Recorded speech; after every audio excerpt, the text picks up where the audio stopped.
Good evening, good evening, good evening. Wonderful people, wonderful people. Hope all is well.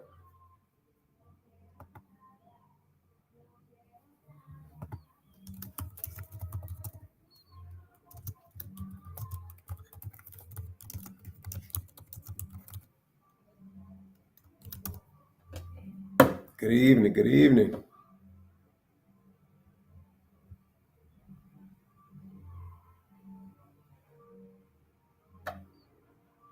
All right, all right.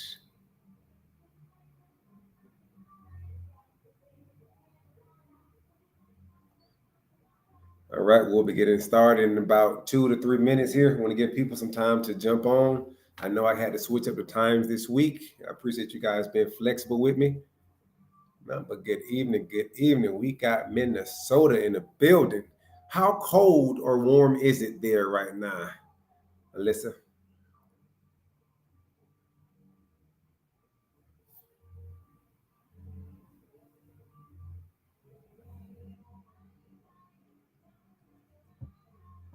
All right, good evening, good evening. We're going to get started in just a minute or two here.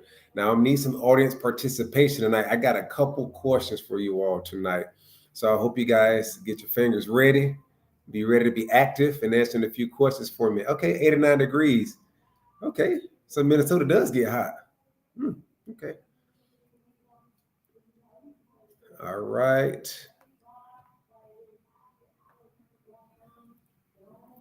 Good evening, good evening, good evening. We got 2 minutes and we going, well, we live right now, but we're going to be getting started tonight, continuing our series talking about insurance.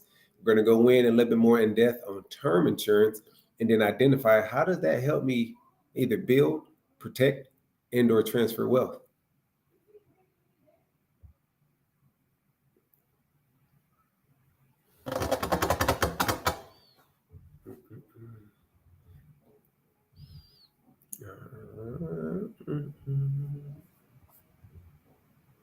All right. All right, we got Tennessee in the building. Good evening, Linda. Hope you're doing well.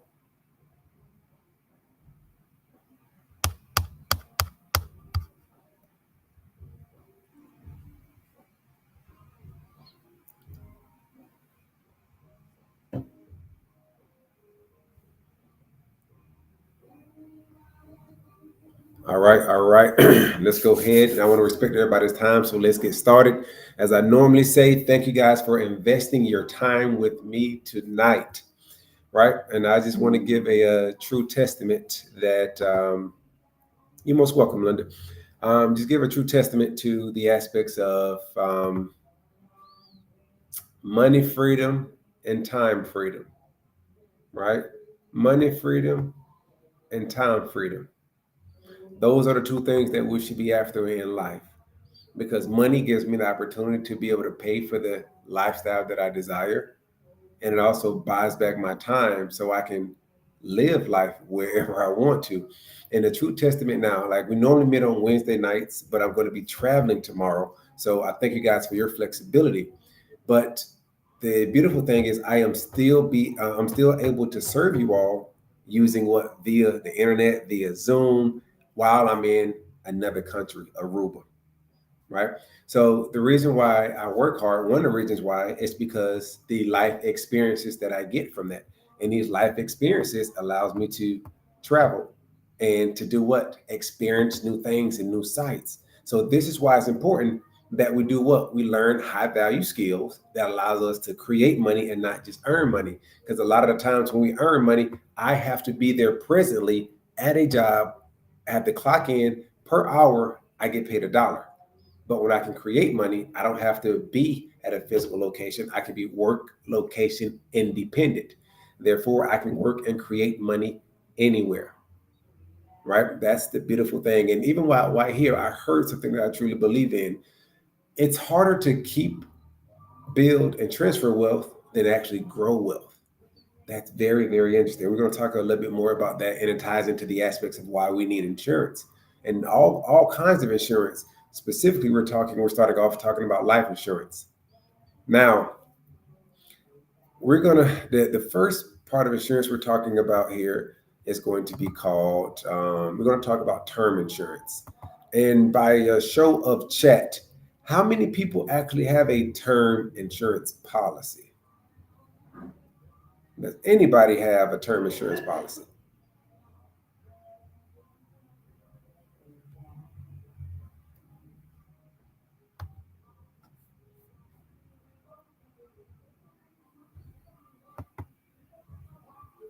Okay. So we got one person.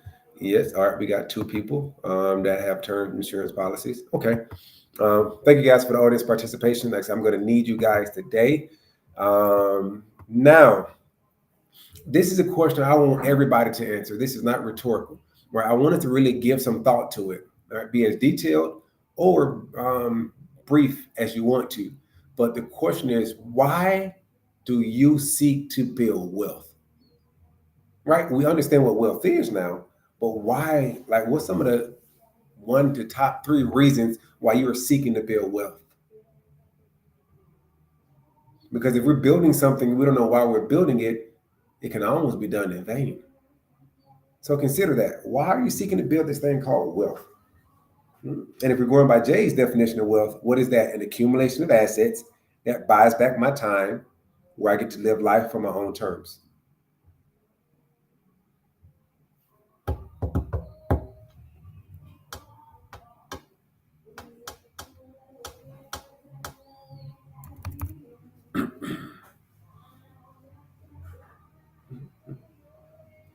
Why is it?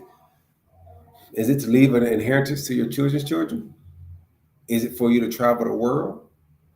Is it to have enough money and time to go into ministry full time? Is it to have financial freedom? I like that. I like that.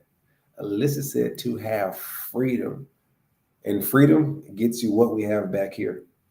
I just came from a private island about an hour ago. Had to get there by boat. Got piers, jumping off in water, clear waters. That's what freedom looks like. And while I'm out here having fun, guess what happened? I made over 4 figures today while vacationing. Yeah. Generational legacy, freedom to go and come as I please. I can't even, when I used to work corporate America, I can even go as come as I please. I had certain breaks that I had to take, 2 15-minute breaks and 1 hour lunch break. So I definitely concur and I understand where you're coming from, Craig, by having the pleasure to come and go as I please. So this what it's about, right? So I'm having you guys identify why you're seeking to build wealth. So you know why you're doing what you're doing. So you can put in the time and the energy, the work, the networking that it takes in order to get what you choose, which is what? That freedom, right? So now we identify building wealth is to have freedom, to leave a legacy, to go and come as I please.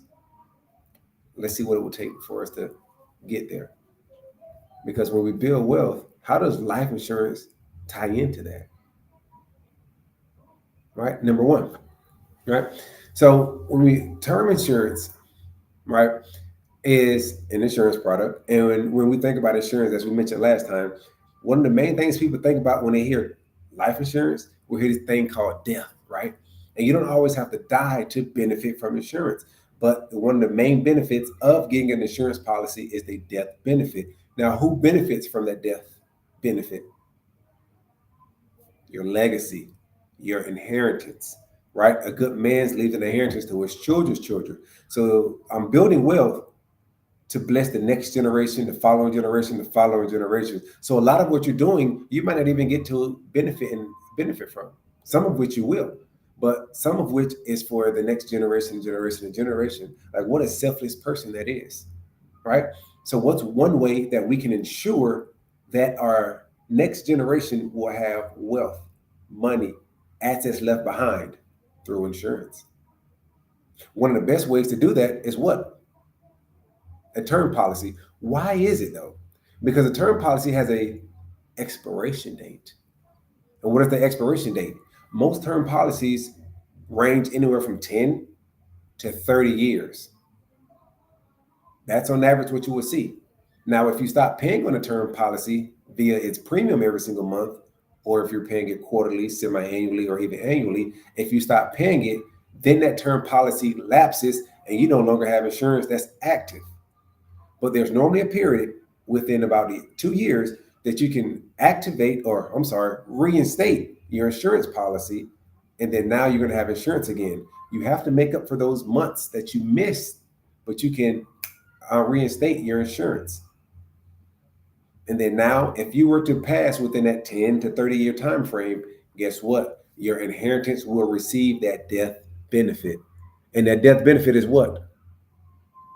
Paid tax free. An example, one of my policies I have is a $1.5 million policy, and that is for my son. If I were to pass, if tomorrow I get on this plane and God forbid, the worst case scenario happens, at least I will know my son will have $1.5 million aside from businesses, aside from investments, aside from stocks, aside from options, right? He will have $1.5 million tax free. So now my next generation will start off with more than what I had. But now when I look at term insurance policies, it's like renting versus buying. Question, should everybody buy a house? What do you guys think? Everybody should buy a house? And keep in mind, there's no right or wrong answers.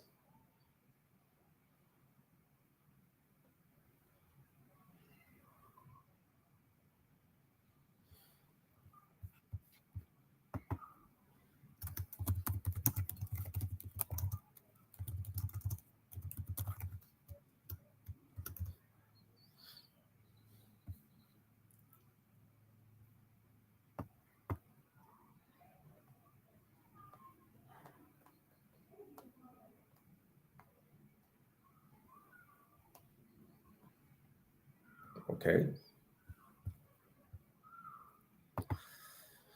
All right. Everybody said no. Somebody said no.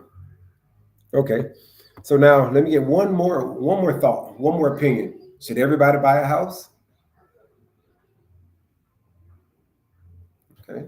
And we got opposing views. I love it. Diversity can bring unity. I love it. And then we got somebody right there in the middle. It depends, right? I think everybody is right? From that standpoint, should everybody buy a house to actually live in and have a primary residence? No. Some people like to move from place to place to place, and they might have a career where they travel a lot.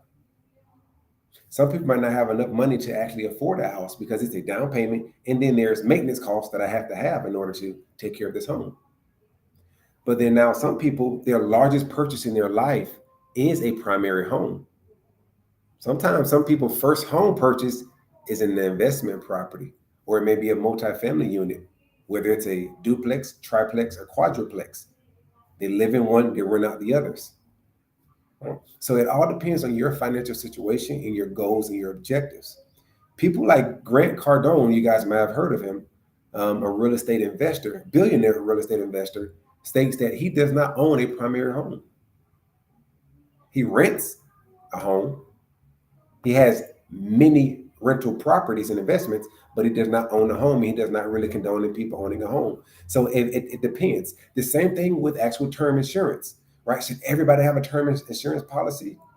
No, because there's term insurance policies and there's permanent insurance policies. Now, the question is, should everybody have insurance? Yes. But a term, it may or may not be. Everybody's situation is different. And we're going to talk about who and what situations can benefit from having a term policy. But right now, we want to understand what exactly is a term policy. It's normally going to be the lowest cost insurance that pays the highest death benefit. That sounds sexy. But remember, that time frame is only 10 to 30 years. It normally can extend.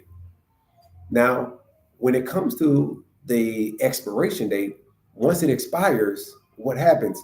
You are now older. And we're going to talk about what that looks like. Because insurance for females, believe it or not, is cheaper than insurance for males. Interesting. Why? Because life insurance is depending upon life expectancies. Insurance companies have actuaries that literally run numbers and they take a formula called the number of large numbers, the law of large numbers, to determine how long someone may live versus how much they're going to actually have to pay out in premiums. And this here helps them determine what their premium amount is going to be for each particular individual. But for females having a longer life expectancy than males, therefore insurance cost is lower than males. Now, the younger you are, the cheaper insurance is versus the older you are. And then I could also throw in there is health-wise. The healthier you are, right? And you don't have to have perfect health when it comes to insurance. I've had people with many situations when it comes to health, when it comes to insurance, and they get approved for insurance. So you don't think we have to have perfect health, no surgeries or anything. That's not the case. But now we look at the younger we are, the more cost efficient insurance is. So therefore, if I get this high death benefit at a very cheap price, after 30 years, it expires and I have to get another policy. When I get another policy, guess what? I'm getting it at an older age. Therefore, the cost of insurance is going to be higher. And the mistake that a lot of us do is we have insurance through our employer, which can be great. But the thing is, on average, within 5 to 7 years, we're switching employers. When we leave those employers, we no longer have insurance anymore. And therefore, we have to reapply for insurance at an older age. The key thing about term insurance policies is the younger I get it, the cheaper it is. But the key aspect, what a lot of agents don't talk about, is having a policy that has the benefit or a rider to be able to be converted into a permanent policy. That is key. So someone just starting their work building journey, income is not as high as you want to, starting off with a term policy, as your financial situation betters, then you can convert it over and then buy a permanent policy. But when you have that term policy in place, guess what? That guarantees you insurance to be able to convert it to a permanent policy. This is very tactical. It's just like renting a home. I'm gonna rent this home until my credit is better, until I've saved enough for my down payment and the maintenance cost, and or to furnish majority, if not all, of my house. Then I convert it over and buy a house. Same thing when we look at term versus a whole life policy. But this is interesting. The percentage of term policies that actually stay in force and actually pay out, guess what percentage that is? What percentage do you guys think term policies actually pay out?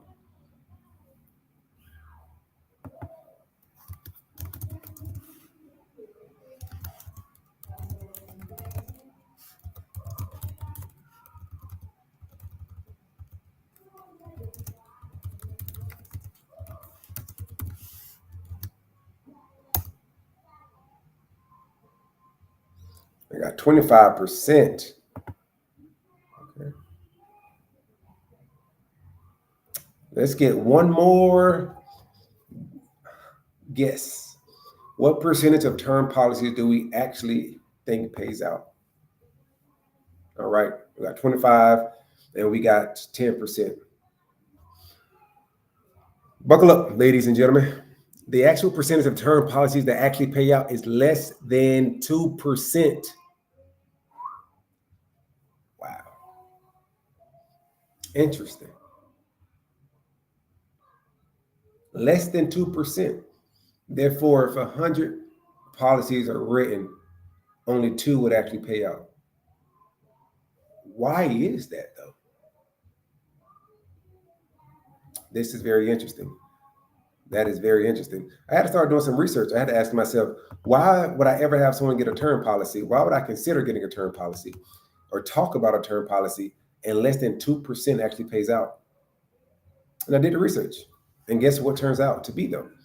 When it comes to actual term policies and term policies actually paying out, you have to identify, why would a term policy not pay out?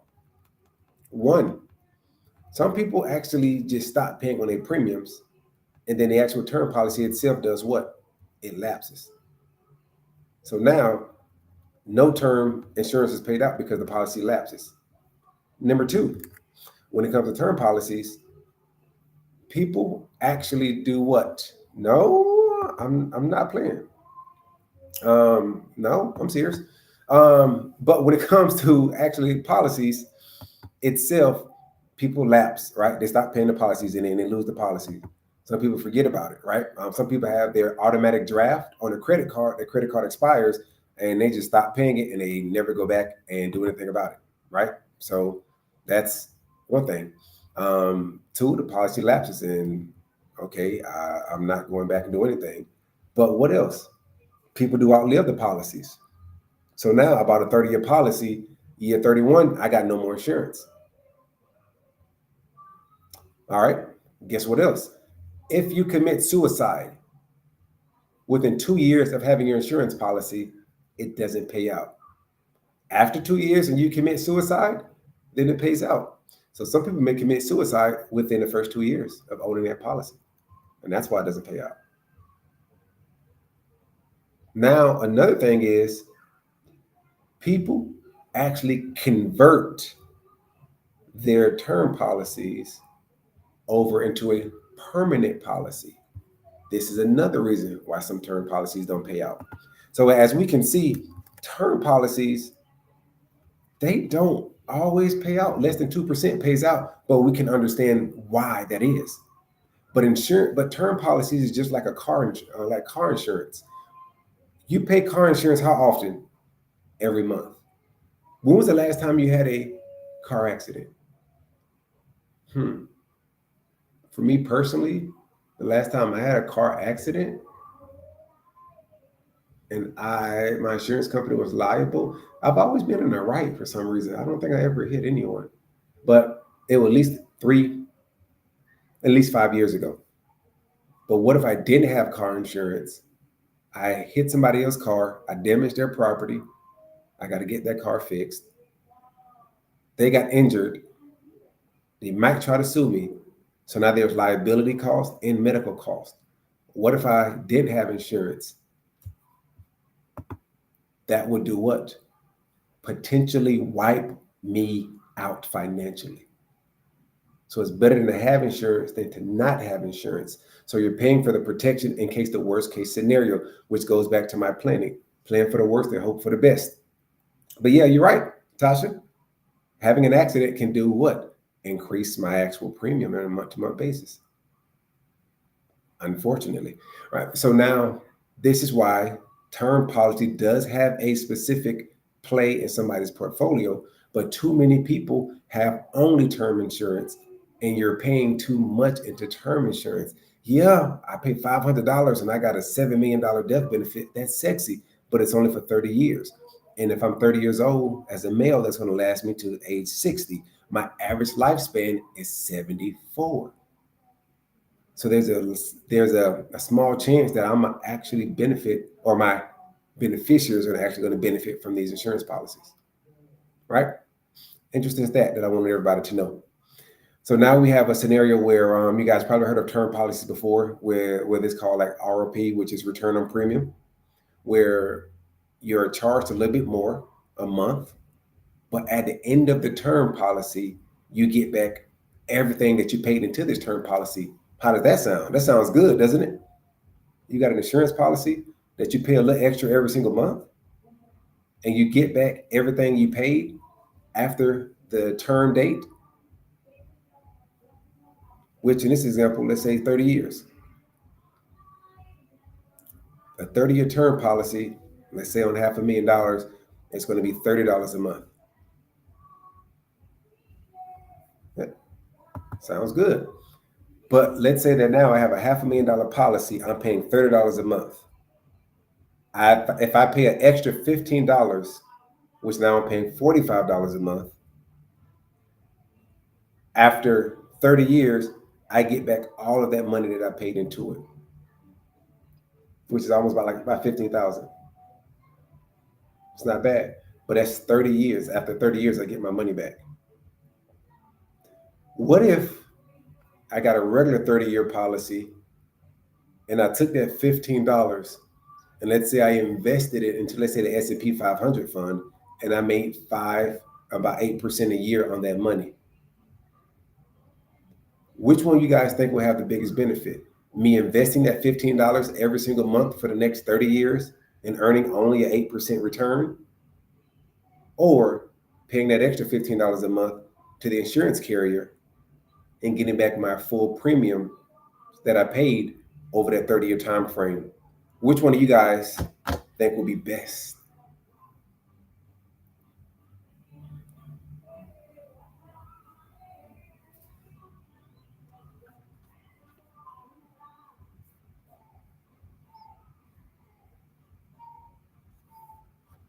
You guys are hesitant. Don't be scared.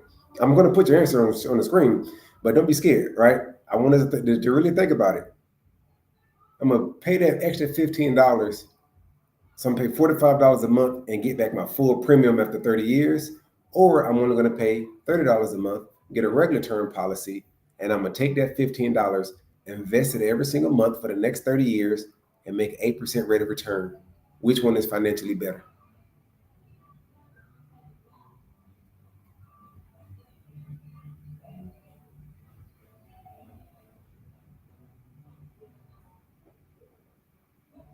Oh, we're just not buying insurance at all, huh?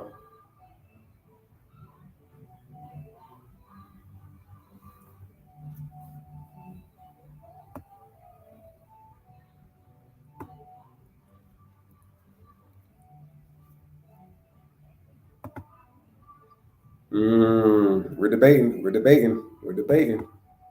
Okay. All right. We're going to investing. That keyword investing. Okay. Okay. So a regular 30-year policy, I get no money back. But if I pay up front and pay more, I'm going to get all my premiums back. I've heard before men can lie, women can lie, but numbers don't. I had to do the math. And guess what I came up with?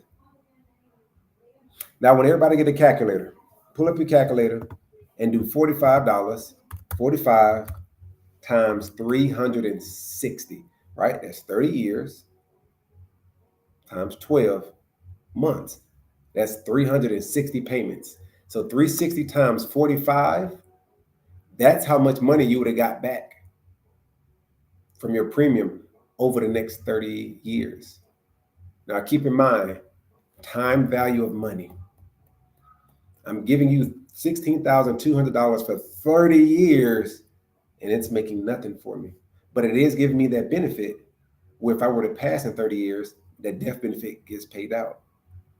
And then I'm going to get back that $16,200 after 30 years, and then I can start investing that $16,200 from there. So that's how much you would have paid. Now, on a regular policy at $30 times 360, that's $10,800. So now I got that same death benefit, but without the return on premium feature.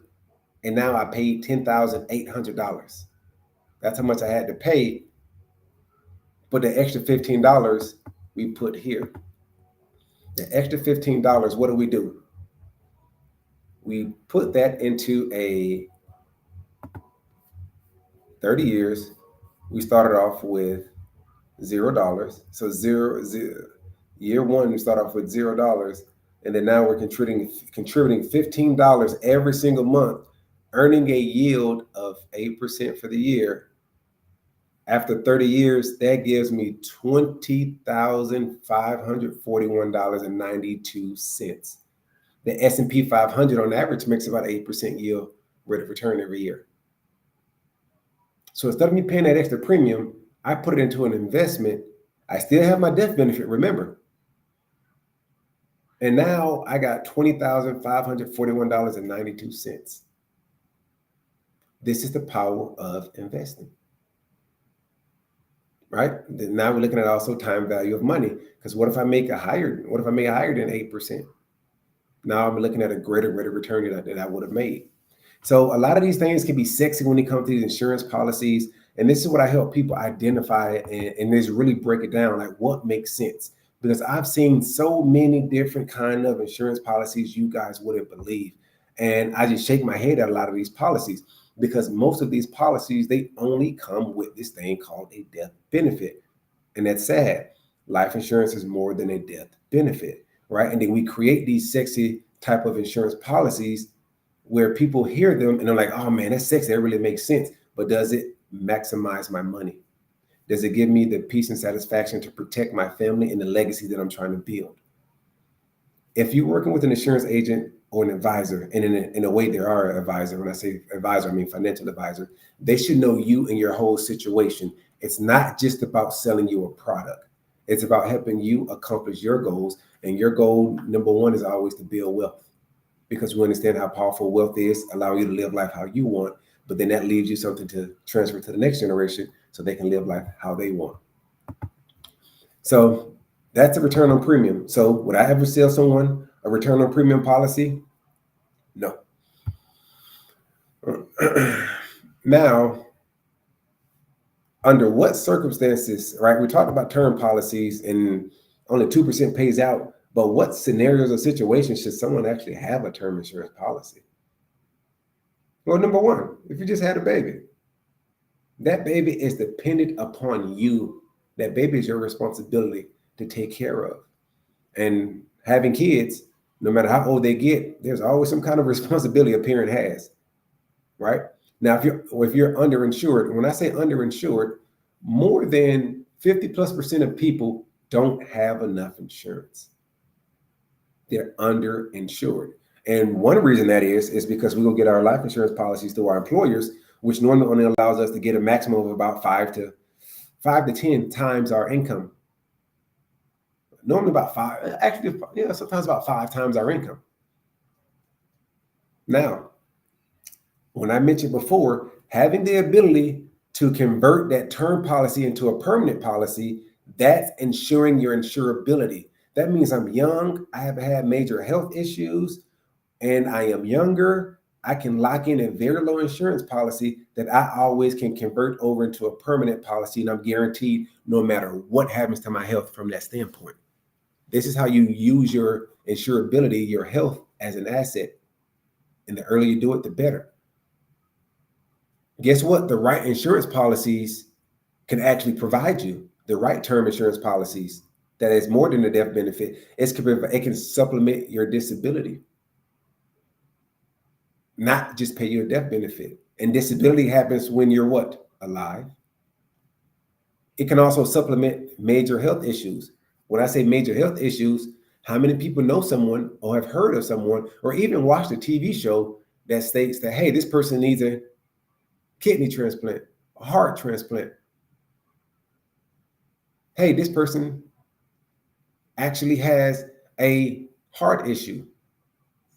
They have to have a major surgery. Guess what? The right insurance policy covers that or helps covers that, if not covered it in general. The right insurance policy, whether it's permanent or term, can also does what? Provide long-term care. I can't walk anymore. I lost both of my legs. I'm disabled. I can't do 2 out of the 6 essential things that we as humans do, like bathing ourselves, feeding ourselves, driving ourselves, right? And I'm mentally impaired. I can access my death benefit. Listen to what I just said. If these things happen to you, you can access your death benefit prior to death. Most insurance policies, they don't have these benefits. The right insurance policy does. That's whether it's term or permanent. So now wait, if I do have a major injury, a major illness, or even experience this thing called Alzheimer's, what does that do? That reduces the amount of income I can produce, reduces the amount of time I have, and reduce my ability to create money. So what then happens? I got to go leverage my house, sell my house, take from my retirement accounts, take from my brokerage accounts, leverage my assets, my personal credit to do what? Pay bills. To do what? Pay for my medical costs. To also help better my living. But what if I can access my death benefit early? These are the right type of insurance policies we need to have. Now, ideally, What else or who else or whatever situations are good to consider a term policy when it's time to buy until you're for you to build wealth to leave behind, right? So it's buying you time. If I have a 20-year term policy that's going to pay out a large amount for my beneficiaries, that gives me 20 years. That buys me time to build wealth, to save and invest and grow my money for the next 20 years. And if I were to pass within those 20 years, boom, i.e., that 1.5 death benefit goes to my child. In 20 years, seeking wealth, considerably growing wealth, I'm going to have at least $1.5 million or more. But that's buying me time to build my wealth, right? Now, what if I have a partner that contributes to part of the household expenses? I need their income to maintain the lifestyle that we have. If that partner is no longer alive, I'm at a deficit now. Guess what the term policy does? It gives me their income upfront, tax-free, for years at a time. My budget is tight. Things come up. I got other expenses, liabilities. I'm not making the income I want to make. I had to transition, or I'm just starting off. My budget is tight. This is why term policies are also ideal, because they're cost efficient. Remember, they're the lowest cost of insurance. And then once my financial situation does change, that's when the ability then to convert it into a permanent policy, which is actually an asset that you can leverage. Then I can convert that over guaranteed in the future. Right? But not only that, think about emotionally and mentally what it does. I have obtained a peace of mind. If I were to pass on a plane crash, I know that what I started to build will continue to carry on. My loved ones would feel pain, hurt that I'm not there anymore. But they, on top of that, I don't have to add additional confusion by how they're going to pay for my funeral, right? Is this GoFundMe is actually going to pay out? Facts, fun facts. GoFundMe. What percentage of GoFundMe accounts actually fund?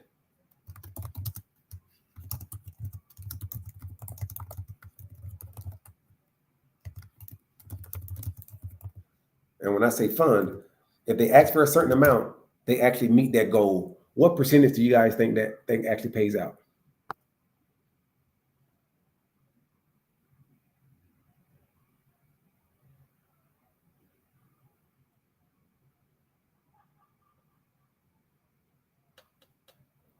So if somebody puts up a GoFundMe, what percentage you think actually gets funded?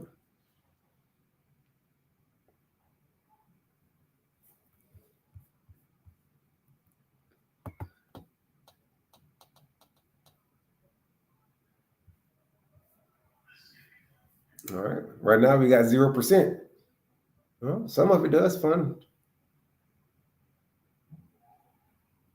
But what percentage? Because it's amazing how many people we actually see doing GoFundMes.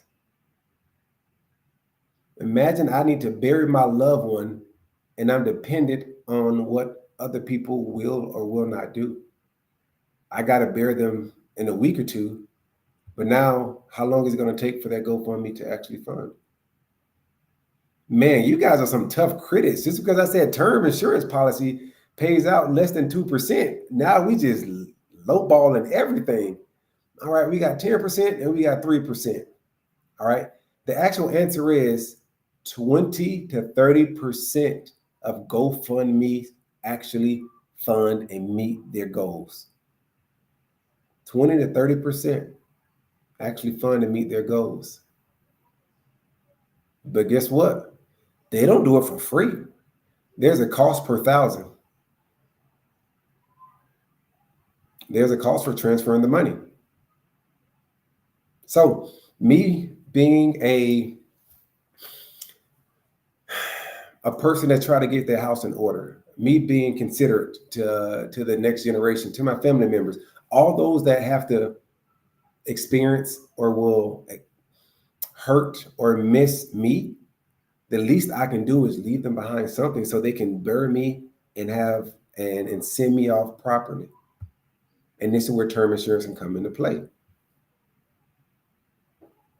And now, if I have a business, what if I have a business partner? I'm 40% partner and they're 60% partner. They're going to miss me and my services and my value. So I need to make sure my business partner is insured. What if my percentage equity that I have inside of the business, instead of putting all this money in my retirement account, I put it into my business with my partners, and then when I pass, my family don't want to inherit that business. Now I need money to buy my family out, right? Insurance policies can serve a lot of these things, especially term policies, right? So these insurance policies, as far as the reasons and scenarios to have a term policy, it definitely varies. It's definitely there. The biggest thing is we look at term policies as the end all be all, and then we have term policies that does not have benefits. Now, several of you all said you guys actually have a term policy. Do you guys have any of these living benefits? Whether if you were to become disabled, whether you become or have a chronic illness or chronic injury or critical injury or get Alzheimer's, can you access your death benefit in those insurance policies that you guys have?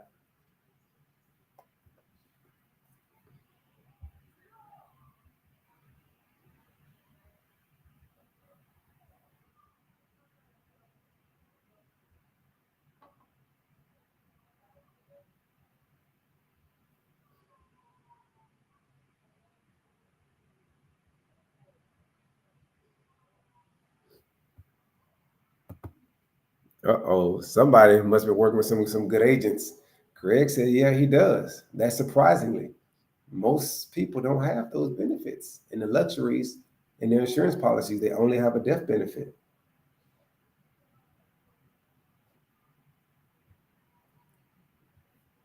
Amazing. So what I want to say to everyone in here, especially those that had insurance policies, what I want to do is I want to add value to you all, right? If you already have an insurance policy, what I will do, I will look over your insurance policy for free for you. My job is to help you understand the insurance policy you have and make sure that you understand the benefits of what you have. Tell you what kind of holes may be inside that bucket, or let you know that, hey, this is actually good. You can actually email me a copy of your insurance policies, and I'll look over those policies for free for you, just to give you some feedback to make sure you have what you need. But the question it also remains, how much insurance do you actually need? Right? Most pundits, or on average, states that we need about 10 to 25% of your gross income. But everybody's situation is different. I got 3 kids. I got 5 kids. I got no kids. I got no debt. I got student loans, a house, and 3 cars, right? So everybody's situation is different. So we cannot just put that in a bucket. So one thing I did is I created a calculator. The calculator is at this website here. Let me see if I can make this easy for you guys and just put a copy in the chat. But I created a calculator for you guys to actually go on and see, based off certain criteria, right? What debts do I need to pay off? What insurances do I currently have? How many kids do I have? To help you determine how much insurance you guys need. Because remember, as I mentioned before, statistically, more than 50% of people are underinsured. More than 50% of people are underinsured, and they don't even know how much they actually need. So it's key. Let's start there. Let's identify what insurance amount that you do need. Now you can go back and see, does my employer offer me enough insurance? Number 2, if I only have insurance with my employer, I should have insurance outside of my employer, because I don't plan on staying with this employer forever. Because if you're going to be a part of the BYOB Wealth Lounge, we're teaching you how to create money, not just earn money. You're going to get to a point where your assets and your high value skills are producing you more money than what your job is producing. Therefore, your job is no longer of value to you. You're going to leave your job. And when that happens, are you going to have insurance to transfer this risk? And if you don't, we may need to look at reducing or canceling the insurance at your job after you have gotten insurance outside of your job that does not only give you a death benefit, but actually have these living benefits that we've been talking about, and to give you that death benefit. But we need to know, how much insurance do you actually need? So that's key. So let's start there to identify the amount of insurance that we do need, to make sure that we do have enough. and we're not underinsured. If you do have a policy, send that policy over. I will look at it. I will break it down like a shotgun and give you the honest feedback. Then you can go back to your insurance agent and tell them, hey, I need XYZ, or do you have this? And if they don't have what you need, or you want to work with someone that's going to help you, we have individuals. I'm one of them that can actually help you structure the right insurance policy that you need. And the thing is, what does it have to do with wealth? It helps me protect my wealth, one, my income, two, from a medical situation, whether it be a terminal illness, chronic illness, critical injury. I have something that I can then access. Number three, it ensures my insurability. So once I do have enough money, my financial situation has changed. I'm making money from trading stocks. From now, I got my business credit right, and then now I have these multiple streams of income. Now I got more money I need to put away, protect, and grow. Then I can convert my term policy into a permanent policy where now I'm putting money inside of here. It's growing. It grows tax-free. I can leverage it whenever I need to, and it provides me a death benefit with all these living benefits as well. All right. So this is how we use insurance to build wealth. This is information about a term policy, but it's not just about having a death benefit, but having the right benefits and the right term policies to make it make sense. Because we're building wealth to live life on our own terms and to leave an inheritance to our children's children. And this is the foundational aspect. Life insurance is one of the foundational assets that gets us to a point where we protect what we have already built, and we're going to do what? Protect what we are going to build, right? When we look at this triangle here in the wealth protection phase, one of them are term insurance. We go back to that example. What if we didn't have auto insurance? That money I got in my brokerage account that I'm trading with, now I got to take out half of that to go pay for this liability because I didn't have auto insurance. What does that do? Wipe out my ability to build wealth. It affect my time value of money and my compound of interest. But if I got insurance, let me pay this good old deductible. This good old premium. Deductible. I pay this deductible, and then guess what? I get to preserve the rest of my wealth to keep on building it, right? So let's not be underinsured, and let's not be unsure and underinsured. Let's be insured. All right. So now I'm going to go ahead and open up the chat for questions, because as you guys see, it's beautiful out here. I got beach, I got alcohol, I got food. Let me minus alcohol. I got food, I got beach, I got pools, right? And I got family and friends that are actually in town that I want to go back and celebrate with. But since I'm in control of my own 24 hours, I can invest an hour with you all, right, to be able to do this. And this goes back to living life on our own terms. The thing is, if I can do it, you can do it too, right? So what questions do we have, whether it be about insurance or any aspects of wealth building, right? I'm here for you all, so I won't allow you guys to take over this chat. My goal is to try to answer at least 2 or 3 questions if it doesn't get too long-winded. But if we have no questions, hey, I'm going to give you guys back your time, and I'm going to go back to my time and continue living life.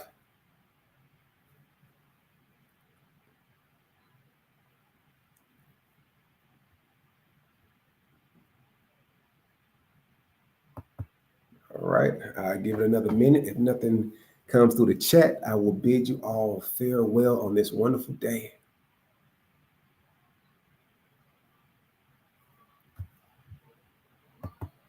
Oh, thank you so much. I appreciate that, Mr. Dyer.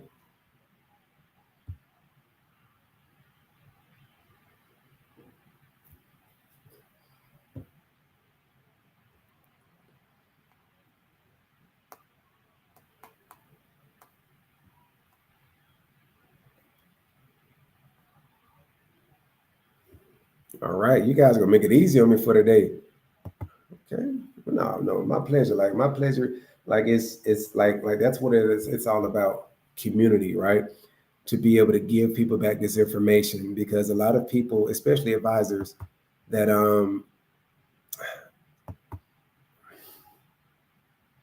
people limit information that they give you because their information, their value is limited. I can tell you guys all the game I know and still won't have time to tell you because I constantly learn. I constantly network. I constantly experience and do things that keeps adding more valuable to me, add value to me.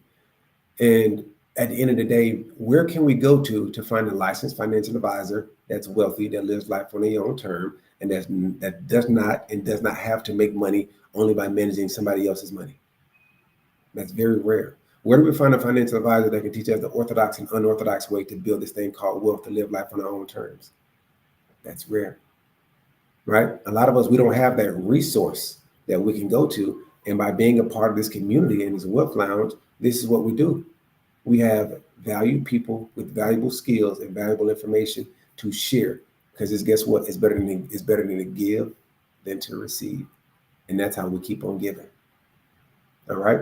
So I see the comments. You guys have got at least some value out of this call. I'm honored by that.